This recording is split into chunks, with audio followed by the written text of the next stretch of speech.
മുന്നിൽ നിൽക്കുന്ന എതിരാളി ശക്തയാണ് എന്ന് മനസ്സിലാക്കിയത് കൊണ്ടാണ് വി.കെ. പ്രശാന്ത് ആയുധം വെച്ച് കീഴടങ്ങിയത്.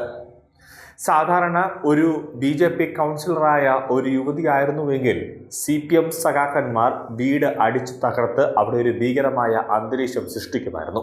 എന്നാൽ മുന്നിൽ നിൽക്കുന്നത് ശ്രീലേഖ IPS ആയതുകൊണ്ട് വിരട്ടാൻ ചെന്നാൽ തലമണ്ട അടിച്ചു പൊട്ടിക്കുമെന്ന് സഖാക്കന്മാർക്കും പ്രശാന്തിനും നല്ല പോലെ അറിയാം.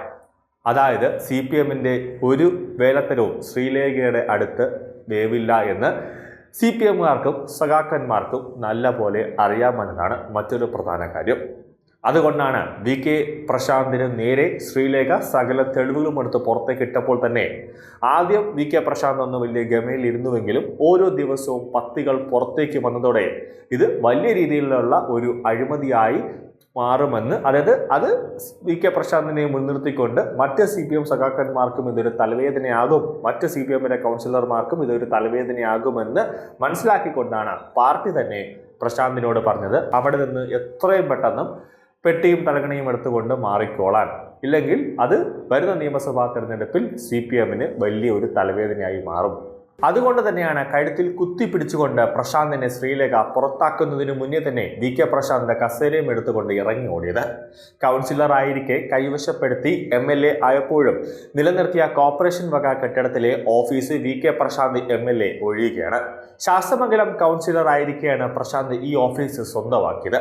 MLA ആയിരിക്കുകയും കൈവശം വെച്ച് അനുഭവിച്ചത് ചട്ടലംഘനമാണ് എന്ന് ബോധ്യപ്പെട്ടപ്പോൾ നിയമ നടപടികൾ ഭയന്നാണ് ഇപ്പോൾ പ്രശാന്ത് ഒഴിയുന്നത്. പ്രശാന്ത് ഒഴിഞ്ഞില്ലെങ്കിൽ നോട്ടീസ് കൊടുത്ത് കോർപ്പറേഷൻ തന്നെ ഒഴിപ്പിക്കാൻ ഒരു അവകാശമുണ്ടായിരുന്നു. ആ നടപടികളിലേക്ക് കടക്കുന്നുവെന്ന് ബോധ്യമായപ്പോഴാണ് സ്വയം ഒഴിയാൻ വി.കെ. പ്രശാന്ത് തീരുമാനിച്ചത്. ഈ കഴിഞ്ഞ തെരഞ്ഞെടുപ്പിൽ ശാസ്തമംഗലത്ത് കൗൺസിലറായി തിരഞ്ഞെടുക്കപ്പെട്ട R. ശ്രീലേഖ IPS ഈ സ്ഥലം തനിക്ക് ഓഫീസ് പ്രവർത്തിപ്പിക്കാൻ വിട്ടു തരണമെന്ന് ആവശ്യപ്പെട്ടപ്പോഴാണ് MLAയുടെ അനധികൃത കൈവശം വയ്ക്കൽ വെള്ളിയിലേക്ക് വന്നത്. തുടക്കത്തിൽ ന്യായങ്ങൾ പറഞ്ഞും നിയമങ്ങൾ പറഞ്ഞും പ്രശാന്ത് MLA വാടക ഓഫീസ് വിട്ടുകൊടുക്കാൻ വിസമ്മതിച്ചിരുന്നു. ഇത് വലിയ വിവാദങ്ങൾക്ക് കാരണമായി. CPM LDF ചില മാധ്യമങ്ങൾ തുടങ്ങി പലരും പ്രശാന്ത് MLA ന്യായീകരിക്കാനും ശ്രീലേഖയെ വിമർശിക്കാനും മുന്നിൽ നിന്നു. എന്നാൽ നിയമങ്ങളും ചട്ടങ്ങളും തെളിവുകളും അടിസ്ഥാനമാക്കി കൈക്കൊണ്ട നിലപാടുകൾക്കൊടുവിൽ ശ്രീലേഖയാണ് ശരിയെന്ന് വ്യക്തമായി. ഏറ്റവും ഒടുവിൽ ഓഫീസിന് മുന്നിൽ വി.കെ. പ്രശാന്ത് MLA എന്ന ബോർഡിന് മുകളിൽ R. ശ്രീലേഖ കൗൺസിലർ ശാസ്തമംഗലം എന്ന ബോർഡ് വച്ചതോടെ സംഭവം കേസാകുമെന്നും അങ്ങനെ വന്നാൽ കോർപ്പറേഷൻ മുൻ മേയർ ആര്യ രാജേന്ദ്രൻ, CPM ജില്ലാ നേതൃത്വം തുടങ്ങി ഒട്ടേറെ പേർ പ്രശാന്തിനോടൊപ്പം തുറന്നു കാട്ടപ്പെടുമെന്ന് വന്നപ്പോഴാണ് സ്വയം ഓഫീസ് മാറാൻ പ്രശാന്തിനോട് പാർട്ടി തന്നെ ഒരു തീരുമാനം നൽകിയത്. തൊട്ടടുത്ത് മരുന്നുകുഴിയിൽ MLA ഓഫീസ് തുറക്കുമെന്നാണ് ലഭിക്കുന്ന വിവരം.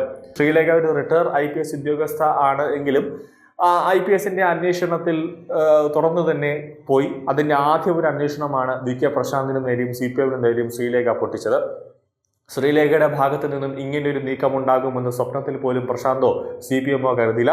അങ്ങനെ ഓരോ ദിവസവും പ്രശാന്ത് കൂടുതലായിട്ട് ഇങ്ങനെ മസിൽ പെരുപ്പിച്ചിരിക്കുമ്പോഴും ശ്രീലേഖ മുന്നിൽ നിന്നുകൊണ്ട് തന്നെ പ്രശാന്തിനെതിരെ ഓരോ തെളിവുകളും പുറത്തേക്കിട്ടപ്പോൾ അത് മുൻ മേയറിനും CPMനും അതോടൊപ്പം തന്നെ CPMലെ എല്ലാ സഖാക്കന്മാർക്കും ഇതൊരു വലിയ തലവേദനയായി മാറും, അല്ലെങ്കിൽ അവരുടെ കള്ളത്തരങ്ങളെല്ലാം പുറത്തേക്ക് വരുമെന്ന് മനസ്സിലായതോടുകൂടിയാണ് പാർട്ടി തന്നെ പറഞ്ഞത് പെട്ടെന്ന് തന്നെ പ്രശാന്തിനോട് അവിടെ നിന്ന് മാറി എവിടെയെങ്കിലുമൊക്കെ ചെന്ന് ഇരിക്കാനായിട്ട് പറഞ്ഞത്. ആ റൂം ശ്രീലേഖയ്ക്ക് വിട്ടുകൊടുക്കൂ എന്ന് പറഞ്ഞത്.